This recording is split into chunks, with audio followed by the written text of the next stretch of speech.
Brayden, how many times do you win an argument with Jay to call a play, and why were you so convinced that that play would work? I liked the way they were lining up. I knew we were going to get the look we wanted, so it took a little bit of convincing, you could say. Is that the first time you've won that argument, or have you won it a couple of times? First time I can remember. Okay. Yeah. Dane, for you, I know early on that drive before your touchdown pass, you dropped the ball. You look mad at yourself. Is it fulfilling to come back, catch a play like that, make a play like that, get the perfect block to go in? Yeah. I would say that's rare for me, and so I get frustrated when I do drop the ball. But just next play mentality and take advantage of that. So, yeah. Do you think that kind of epitomizes the way your team played tonight? Because guys made a mistake at certain times tonight, but then those same guys came back to make big plays that made the difference. Yeah. We never had a doubt, always believing that we're going to win. And that's just, I'm super proud of this team for what we did. Brayden, multiple times Dane made plays tonight. Is there any point in the game where you're just like, F it, Dane's down there somewhere? Coach Norvell doesn't want to hear me say that. I think he just manages to find a way to get open a lot, and he's incredible at it. And so knowing that he will be open was definitely a factor down the stretch in that game, and the stats show. Dane, you said a couple of weeks ago you just wanted to prove that you belong here, but 140 receiving yards, touchdown, it's kind of more than proving you belong, don't you think? I would say so.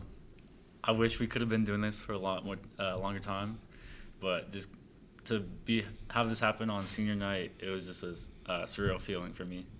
Does it kind of feel like all the hard work, 6 years worth of work was worth it in this moment? It was, yeah.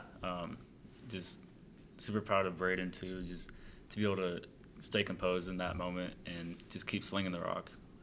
What does it feel like from an offensive standpoint? So, like, right after you guys scored to get back in the game, Dom gets an interception, you're able to capitalize on it. Did you get that feeling that, like last week you talked about, momentum is a nasty thing? It was good to have it on your side finally? 100%. I think we've emphasized it all season. I've said it a bunch of times. After every game, we played complementary football, and we finally got on the same page and were able to make that happen. We were able to capitalize on the defense's turnovers and make something out of them. And so I think that's huge for our team moving forward, no matter what the next step is, continuing to play that type of football. Yeah, I think take us through that fourth down catch to extend the drive, 29-yard catch. What was your thoughts on that route and as the ball was coming in? We saw it was man pre-snap, and they can't cover me. So I was just hoping that he was gonna see it and throw it, and of course he did. So glad to be able to take advantage of when they went cover one. Which was crazier, this or the Boise one last year? I think this one's a whole lot sweeter, to be quite honest with you. I think it's a team rallied around the right things. We've been focused on the right things all year, and so coming together as a brotherhood and winning this as a team overall is an incredible feeling. And you walked on in 2019, but didn't really see real time until Jay Norvell takes over as a head coach. What is it about him and his staff that you feel like has allowed you to really come in and make an impact like you have?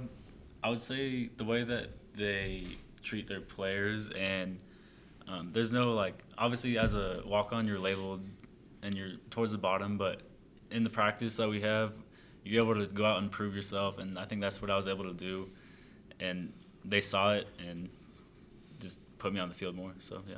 Brayden, you've been running the ball a lot this year during your guys' success, obviously, but Jay said you went back to a little bit of the old air raid tonight.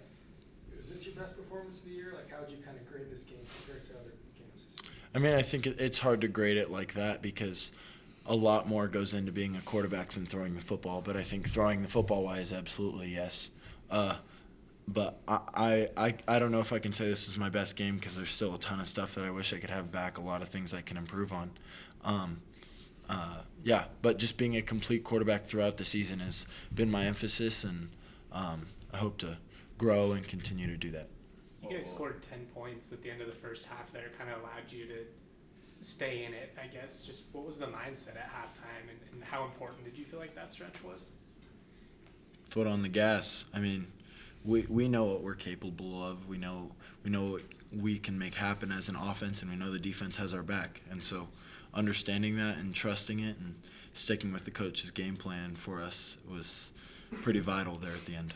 Was that a similar mindset you have when they do get that pick six? You know, Gene Norvell called it bang bang play, a 14-point swing. You guys go into the fourth down 17. Yeah, I mean, that was just an unfortunate series of events. Really, it is what it is. Credit to them. I mean, they read it nicely and made a play out of it. And so, understanding we just got to bounce back and stay consistent. Like I said, trust the coaches, and that's exactly what we did. Dane, Jake comes in and tells us that, you know, like, and he puts Tommy Lamar on full scholarship. So, on the night that you have your best game as a former walk-on, what do you tell him to focus on from here on out? The thing about Tommy is that we knew this was coming. Like, from the beginning of the season, we knew he deserved to be on scholarship. So I'm glad that it came this early and it didn't wait till next year.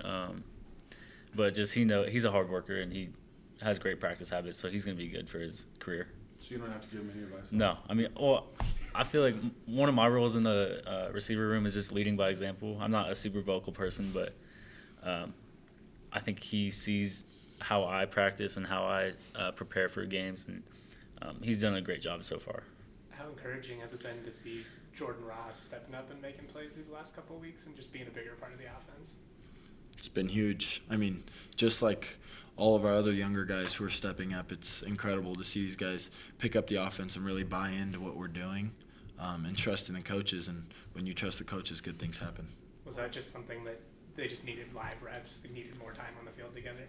100%. I think anybody in this situation coming in as a young guy, it's incredibly hard to just jump in a game and be expected to perform like the other guys when you don't have nearly as many reps. And so getting on the field and seeing it in person and kind of getting a feel for the game and the speed of the game, really, you start to understand it. The game starts to slow down a little bit, and you can make those plays. What was it like for both of you guys seeing Torrey Horton out there for one last snap? That's my guy. I mean, Torrey, that was so hard to see him go through that early on in the season, and I didn't know that he was going to suit up. So that was really special to see. Yeah, special. That's all I got. Thank you Thanks, guys. guys. Thank you. Congrats.